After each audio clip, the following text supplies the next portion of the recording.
Amen. Na wasalimu nyote asubuhi ya leo kwa jina takatifu la Yesu Kristo mwana wa Mungu. Ninatumai ya kwamba mahali popote ujambo. Natumaini ya kwamba mahali popote ulipo pamoja na jamii yako umelindwa. Na basi kwa furaha yote ningependa kuleta neno la Bwana asubuhi ya leo kwa ufupi, na natumai ya kwamba Bwana atakubariki. Ningependa tukasome tuende pamoja katika kitabu cha Mathayo mtakatifu 14. Ningeomba kuanza mstari ule wa 22 nikienda pale mstari wa 31. Neno la Bwana linasema, mara Yesu akawaamuru wanafunzi wake wapande mashua wamtangulie ng'ambo ya ziwa, wakati yeye anayaanga makundi ya watu. Baada ya kuwaanga watu, alipanda mlimani peke yake kusali. Ilipokuwa jioni, yeye alikuwa huko peke yake. Na wakati huo ile mashua ilikwisha fika karibu katikati ya ziwa, lakini alikubwa na taabu kwa sababu upepo ulikuwa unaipinga.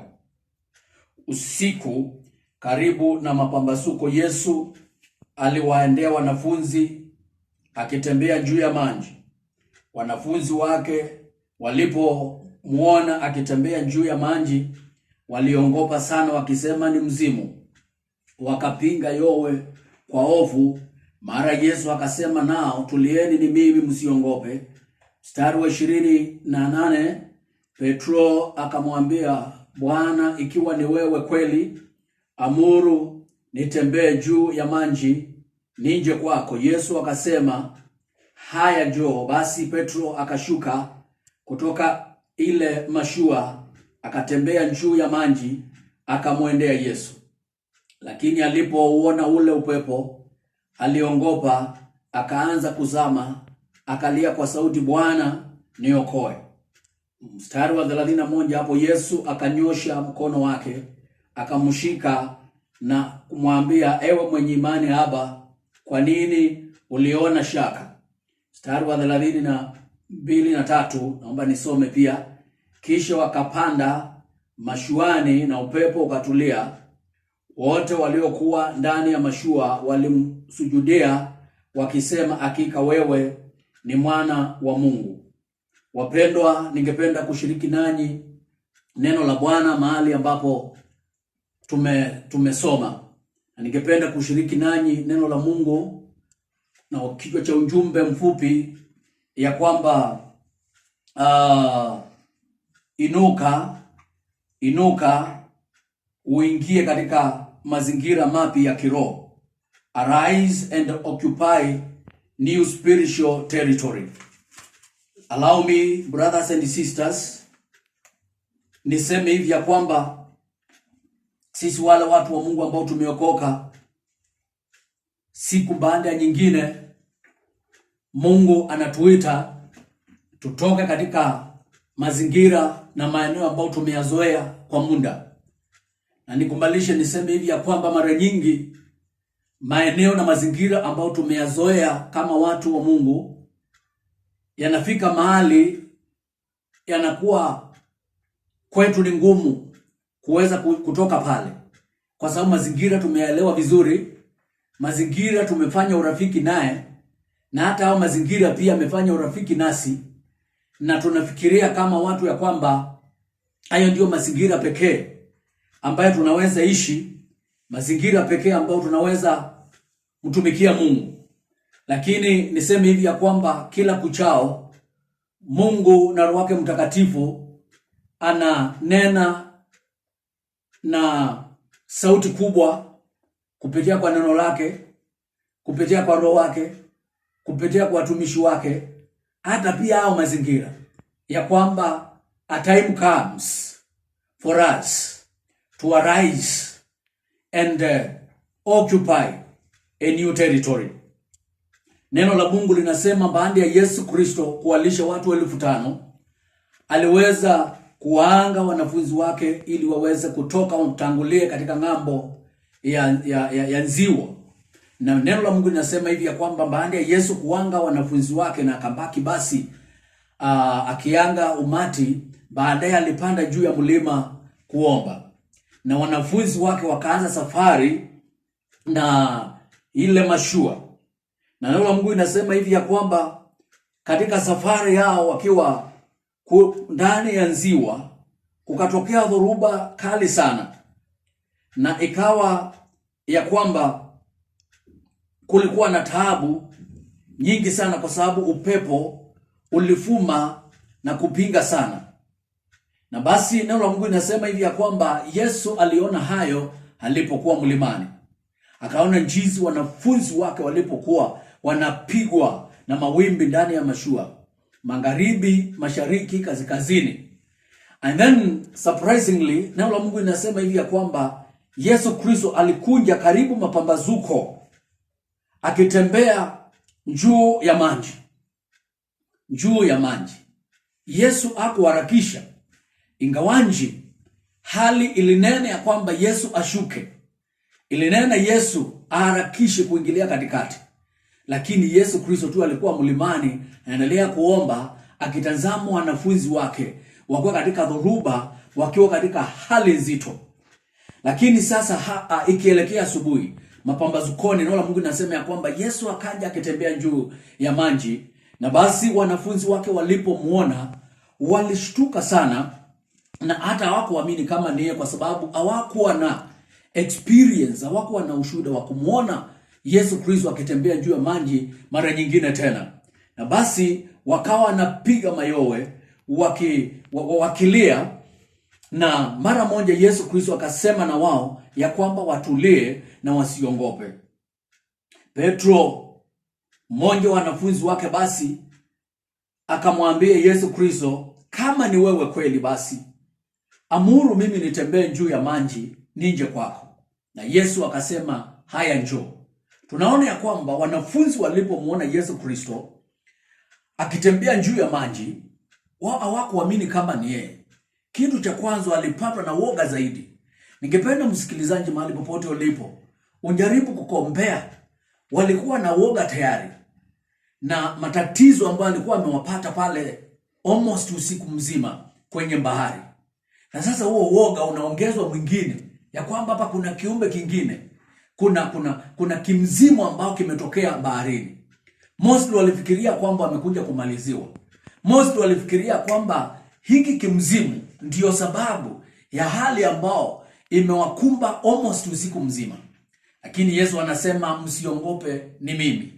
Na sasa ningependa tuangalie mtumishi wa Mungu hapa ambaye ni Petro, ambaye ni mmoja wa wanafunzi wa Kristo Yesu. Yeye aliposikia sauti ya Yesu akamwambia Yesu, basi kama ni wewe, ninaomba uniruhusu uniite ninje mahali ulipo. Na basi Yesu akamwambia, njoo. Alipotoka, neno la Mungu linasema alitembea, lakini kwa hatua ambazo sio nyingi. Basi kwa sababu ya upepo vile ulikuwa na fuma, ulikuwa mkali, ikawa hivi ya kwamba basi akaingiwa na hofu na pia woga, na akaanza kuzimia. Na basi alipokuwa katika hali ya kuzimia, akamlilia Yesu na akamwambia Yesu, njoo unisaidie. Na tunaona neno la Mungu linasema ya kwamba Yesu Kristo akanyosha mkono wake na akamshika. Nikumbalisheni watu wa Mungu, niseme hivi ya kwamba ingawaji maeneo ambao wanafunzi wa Kristo Yesu walikuwa katika mashua haikuwa maeneo mazuri vile, kwa sababu hali ilikuwa nzito na ilikuwa ngumu. Lakini you cannot compare hali ya vile ilivyokuwa ndani ya mashua na vile hali ilivyokuwa nje ya mashua. Petro alikubali kutoka katika hii comfort ambao ni tumaini wanafunzi wengi ambao walibaki wakishikilia. Yeye alikubali kutoka. He accepted. He had to arise, to advance into a new territory ambao ni nje ya mashua. Wanafunzi wale wengine walibaki, lakini yeye akatoka in a new territory that he has never ever walked in, neither experienced. Na is until doubt ilipomwingia, mashaka yalipomwingia, ndio alianza kuzimia. Maana yake ni kwamba kama angekuwa na mashaka in this new territory, Ingawaje kulikuwa na upepo mkali na hakuna chochote cha kumzuia kama wale wengine ambao walikuwa wameshikiliwa na mashua, lakini yeye aliweza kufanikiwa kutoka na kupenya andila alipopatwa na woga. Ingawaje baadaye hayo mashaka tu, Yesu Kristo alikuja na akamshika mkono na akamsaidia. Nikubalishe asubuhi ya leo mpendwa, nizungumze na wewe. Mara nyingi unapata hivi ya kwamba unaweza kuwa katika dhoruba, na hizo dhoruba uko ndani yake. Wakati mwingi unakuja kupata hivi ya kwamba kuna sauti inazungumza zaidi, inakuita, inanena na wewe, you advance, utoke katika hayo mazingira ambao umekuwa kwa hicho kipindi. Hata kama kuna a sort of comfort au kama kuna sort of maybe matumaini, lakini unapata hivi ya kwamba Yesu Kristo tunaona anapo tembelea wanafunzi wake masaa kama hayo na katika mazingira kama hayo, ninaona ya kwamba kuna kitu alihitaji, na alihitaji kabisa ya kwamba watu wa build confidence ndani yake na waweze kutoka wakutane naye. Na tunaona ni mmoja katikati ya hao wote aliweza kufanikiwa kushuka katika mashua na kuweza kutembea juu ya maji. Wale wengine walibaki katika in their boat, wakiwa pale tu, wakiwa wamechanganyikiwa, wakiwa wametulia pale, wakaona ngoja waone ni yapi yanayomtendekea Petro baada ya kuzama kwenye maji, kwenye maji. Ni vizuri niseme hivi ya kwamba ingawaji hata Petro alikemewa na Yesu Kristo, lakini allow me to tell you brothers and sisters, wakati ambapo tuna advance in the new territories, mara nyingi tutapata mashaka. Tutapatwa na mashaka kwa sababu ya kuona hali jinsi ilivyo. Tunaanza kukombea wale ambao tumewaacha ndani ya boat, wale ambao tumewaacha katika the past territory, wale ambao tumewaacha pale wakiendelea. Tunaanza kuona ya kwamba heri atungetoka tu, tungeishi na wao na tungekaa na wao tu pale. Lakini unapata hivi ya kwamba heri hata kukemewa na Yesu Kristo, because at the end of the day kukemea kwake sio kwa kuangamiza, ila ni kwa kudhibitisha imani yetu, ili baadaye hata wakati atakapo tuita na kunena nasi wakati mwingine wa kumfikia na kuingia katika territory zingine mpya, basi tutakuwa tunakumbuka ya kwamba ni yeye aliyetuita na ni yeye ambaye tunaelekea kwake na ni yeye ambaye tunaweka tumaini yetu ndani yake.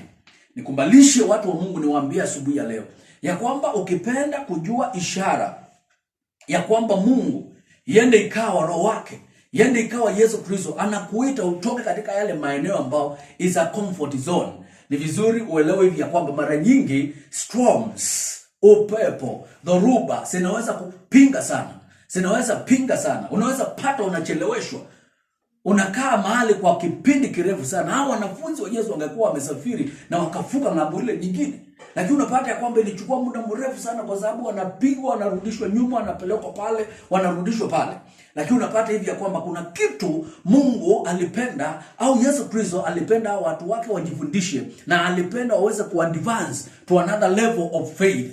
Na hii ndio sababu asubuhi ya leo watu wa Mungu ninapenda kuwa challenge, na ningetaka kuwa challenge wote wanaonisikiliza. Mara nyingi tu mmekaa in the same boat, mmekaa pale tu mkijipatia comfort na nini and all that. Let me say this, ya kwamba sio mara ya kwanza na sio ya pili Mungu akiita watu wake to risk, ili waweze ku-experience his power, waweze ku-experience the glory of his Holy Spirit in the new territory. Lakini unapata ya kwamba most of the people ni wale ambao wanapenda tu ambaki pale kwa mashua, wameketi pale tu waone ni nini atakaotokea. Na surprisingly enough, wakati ambapo sasa Yesu Kristo alimsaidia Petro kuweza ku-experience this new territory, walirudi tena wakaingia kwenye mashua. Imagine, immediately walipoingia kwenye mashua, Biblia inasema ya kwamba upepo na dhoruba ikakoma.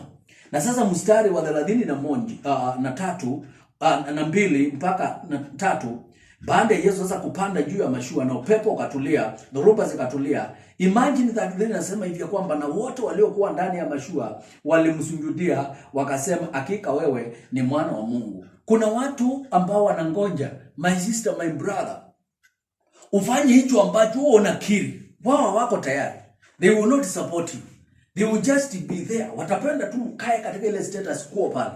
Lakini the time ambao unaenda pale na huyo Yesu wako anaonekana, Saa ile unapiga mawimbi, saa ile ambao hakuna yote anayokuelewa. And then sasa Yesu Kristo come to your rescue. Yesu Kristo aonekane akitembea na wewe, aonekane akikushika mkono. Then those people finally wataanza kusujudia huyo Yesu Kristo. Wataanza kuamini. Angalia sasa kategori ya watu wengi wamebaki ndani ya mashua. It's only one aliyotoka. Though tumeitwa wote, na this calling ya kuadvance to occupy a new territory is for us all as believers in Christ. But allow me to say this, ya kwamba there are few wale ambao wanakubali kutake risk na kupanda na kushuka waende katika hiyo unknown zone ambao watu hawaipendi, watu hawanjawahi ishiriki. Mungu anatafuta hao. Mama yangu uko wapi? Dada yangu uko wapi? Ndugu yangu uko wapi? Mchungaji uko wapi? Mtume uko wapi? Mungu asubuhi ya leo, I feel in my heart ya kwamba he is calling us. His Holy Spirit of God is pushing us ili tuweze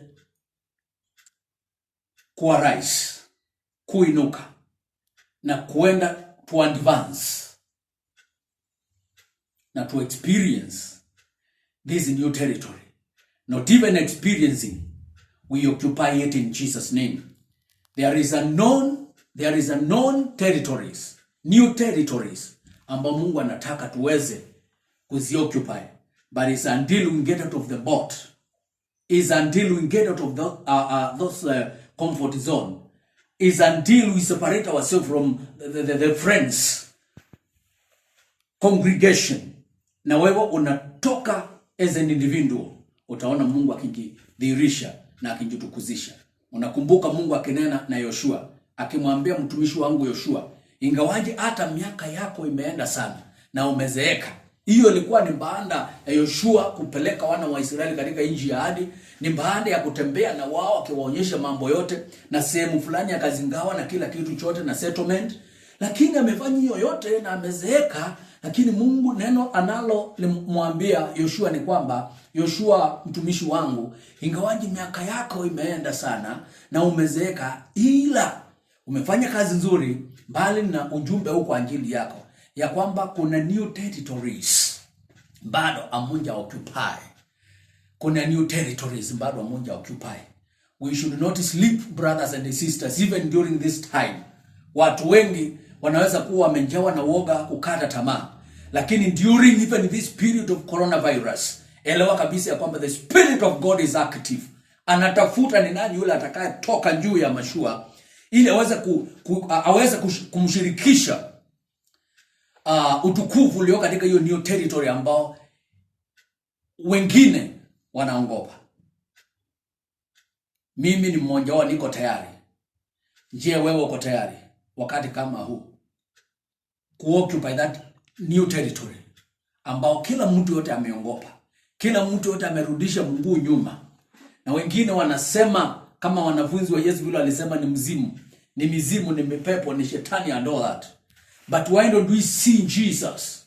He is calling us tuingie katika upeo mwingine wa kiroho, even as a church in our nation. And God bless you so much.